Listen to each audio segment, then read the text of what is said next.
kalla, sekali-kali jangan sampai terjadi dan Anda mesti waspada. Hati-hati. Innal insana la yatgha. Ya.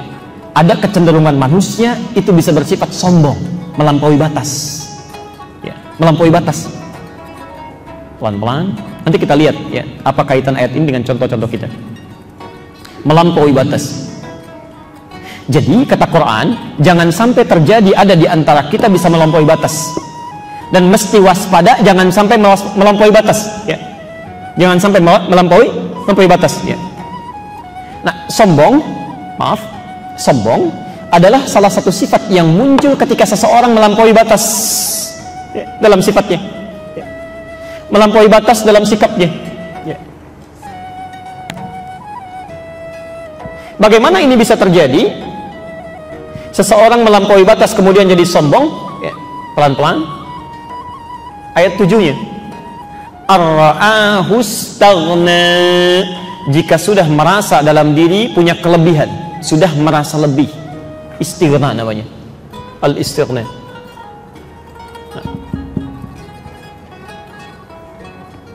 Oh, tolong fokus betul ke sini ya. Fokus betul. Kata Quran, sifat sombong pertama kali bisa muncul ketika seseorang merasa punya kelebihan, merasa lebih. Ya. Mohon izin saya akan lambatkan sekarang. Anda kaya itu tidak dilarang, bahkan didorong. Ya. Bagaimana Anda bisa berzakat kalau tidak punya uangnya? Bisa infak, bisa sedekah kalau tidak ada yang disedekahi. Bisa haji kalau tidak ada biayanya, boleh. Yang tidak boleh itu merasa lebih, merasa kaya dibandingkan dengan orang. Anda punya kedudukan, boleh. Justru dengan kedudukan itu bisa membuat kebijakan-kebijakan yang baik, punya dampak ibadah. Ya. Ada seorang diangkat menjadi bupati, membuat kebijakan, ya, sholat berjamaah di masjid. Saat waktu sholat berhenti bekerja, sholat dulu misalnya. Begitu bawahannya sholat, dia dapat pahalanya. Ya, Masya Allah. Bisa, Pak, Bu. Tapi yang salah, merasa lebih dengan kedudukannya sehingga berbuat zalim, ya, sombong, bisa terjadi. Ya. Punya ilmu boleh, yang salah itu merasa lebih dengan ilmunya, yang lain kecil semua. Ya. Yang lain kecil semua, ini yang jadi bahaya. Ya. Kan saya sering ibaratkan ya, orang sombong itu seperti orang yang naik ke puncak yang tinggi. Dia sendirian naik, kemudian dia melihat ke bawah, orang kelihatannya kecil semuanya itu. Ya. Dia lupa bahwa orang di bawah pun melihat dia juga kecil di atas. Silahkan cek, Anda naik ke tingkat tertinggi itu di menara di Masjid Nurul Bahri, lihat orang di bawah kok kayaknya kecil semua ya, kecil. Dia lupa yang di bawah pun lihat dia kecil juga. Dan yang paling berbahaya kalau dia sendirian melihat orang banyak di bawah. Tapi kan yang di bawah melihat dia itu sendirian. Itu yang berbahaya. Nah, sekarang kita teruskan dulu. Jadi, penyakit sombong ini kata Quran, pertama kali bisa muncul karena orang merasa lebih. Sekarang yang jadi masalah, kapan seseorang itu merasa punya kelebihan? Kapan? Saya urutkan ya. Tidak boleh sombong. Sombong berkonsekuensi dapat dosa yang tidak kecil. Penyebab orang sombong merasa lebih, Quran surah 96 ayat ke-6 itu. Ya, pelan-pelan.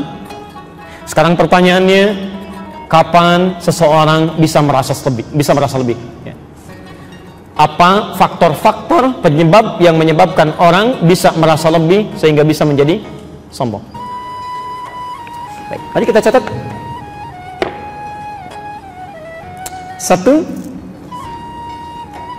Satu, ziyadatul mali. Ya, penyebab pertama, bertambahnya harta benda. Oh, hati-hati ya.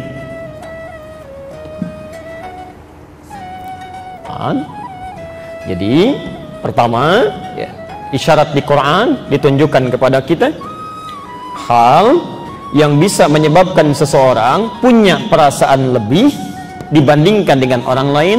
Faktor pertama, jika dia mengalami peningkatan harta benda.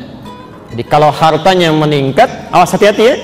Seseorang yang mengalami peningkatan harta, saat yang bersamaan dia akan lebih rentan diserang penyakit sombong. Ya, punya perasaan lebih.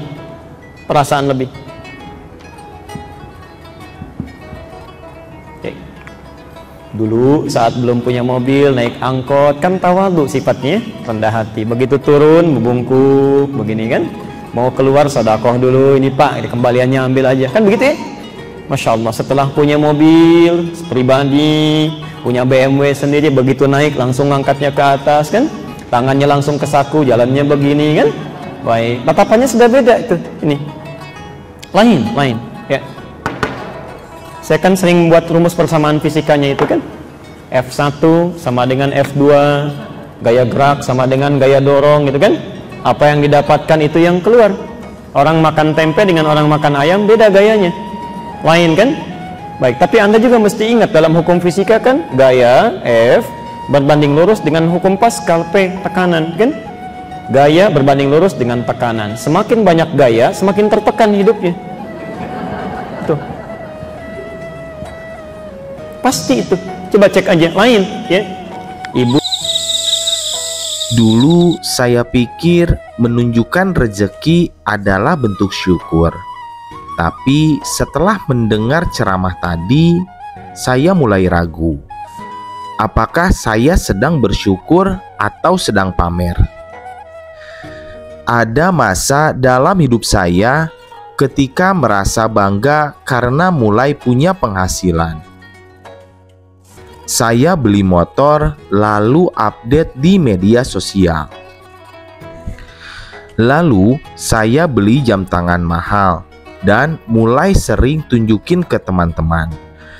Saya bilang ini inspirasi, tapi jauh di hati ada rasa ingin dipuji. Semakin saya upload, semakin saya haus validasi. Tapi entah kenapa hati saya semakin gelisah. Sampai suatu malam, saya dengar potongan ceramah Ustadz Adi Hidayat itu. Kata beliau, sombong karena harta adalah bentuk pengingkaran terhadap karunia Allah. Saya merasa tertampar. Rezeki itu titipan, bukan sebuah trofi. Sejak malam itu, saya mulai menata ulang cara bersyukur. Saya tak lagi mengumbar pencapaian, saya mulai bersedekah diam-diam, dan saya tulis setiap nikmat kecil dalam jurnal syukur. Ternyata, rezeki terasa lebih ringan saat tidak dibebani oleh ego. Bahkan, ketika saya kehilangan pekerjaan, hati saya tetap tenang. Karena saya tahu rezeki sejati bukan apa yang tak terlihat, tapi apa yang menenangkan hati. Hari ini saya tidak takut kehilangan harta, tapi saya takut kehilangan rasa syukur. Teman-teman, semoga video ini mengingatkan kita semua bahwa rezeki bukan untuk disombongkan, tapi untuk dikelola dengan amanah. Kalau kamu juga sedang belajar bersyukur, tekan like, bagikan video ini, dan jangan lupa subscribe untuk bertumbuh bersama dalam iman dan rezeki.